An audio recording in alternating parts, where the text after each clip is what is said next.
the Chinese spy balloons had real geopolitical impact. Anthony Blinken was supposed to go to China, and he canceled that trip because of the, espionage elements of this. And what was interesting to me is the characterization of this by Blinken, who is Secretary of State, is that this was a, quote, violation of our sovereignty and a, quote, violation of international law. And I'm not going to argue with that, but it's fascinating to me that this particular violation of sovereignty was thought of as a really big deal, when the fact that we had a Kremlin asset backed by a transnational crime syndicate with tentacles in countries all throughout the former Soviet Union and the Middle East. We have FBI agents secretly working for the Russian mafia while pretending to investigate them.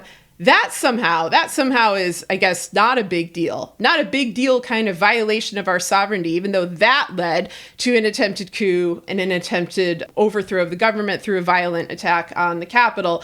But various countries involved in that, including Israel, Saudi Arabia, and others who have not been ostracized, as Russia has been since its reinvasion of Ukraine, those, I guess, are fine. It's just very interesting to me, what these officials choose to talk about, what they choose to highlight. And so I am worried, although it's cliched, that the hyper focus on UFOs and spy balloons is meant to kind of divert attention away from systemic crises or big governmental corruption crimes, like mafia infiltration of our government institutions, because this, puts all of our focus either on, China as an enemy or on the idea of UFOs, along the lines of many movie plots and many X-Files plots in which, the UFOs are actually the stand-in for the actual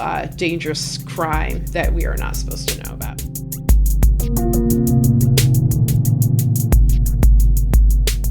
China, as you remember, before Russia's full-scale reinvasion of Ukraine a year ago, China and Russia were very much coming together on the world stage.